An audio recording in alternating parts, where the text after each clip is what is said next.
Maghigpit pa ng sinturon mga kapuso dahil sa kabi-kabilang taas presyo ng mga pagkain at iba pang bilihin mula sa gatas, kape at sardinas. Yan ang tinutukan ni Steve Dailisan.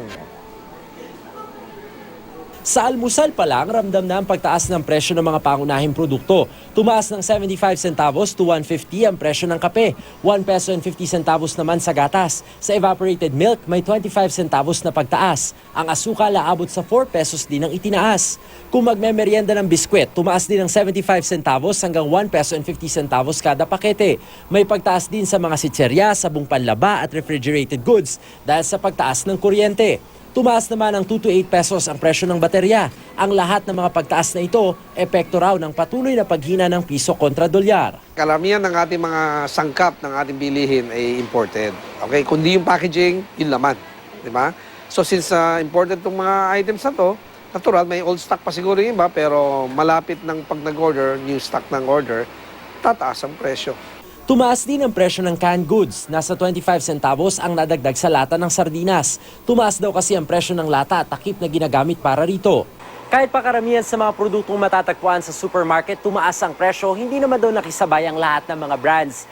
Kung wais kang mamimili, titignan mo rin daw yung size dahil karamihan sa mga tumaas ang presyo ay yung mga malalaki at marami ang laman.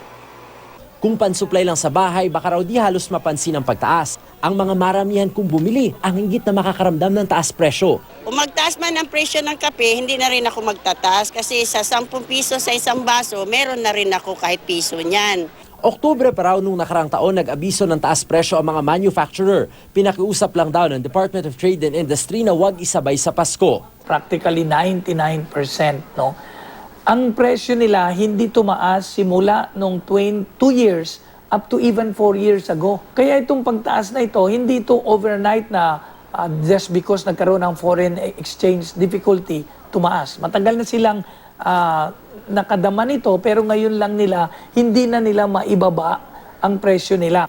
Patuloy naman daw i-monitor ng DTI ang paggalaw ng presyo at hinikayat din nilang ugaliin ng mga mamimili na sumangguni sa suggested retail price o SRP ng mga pangunahing bilihin.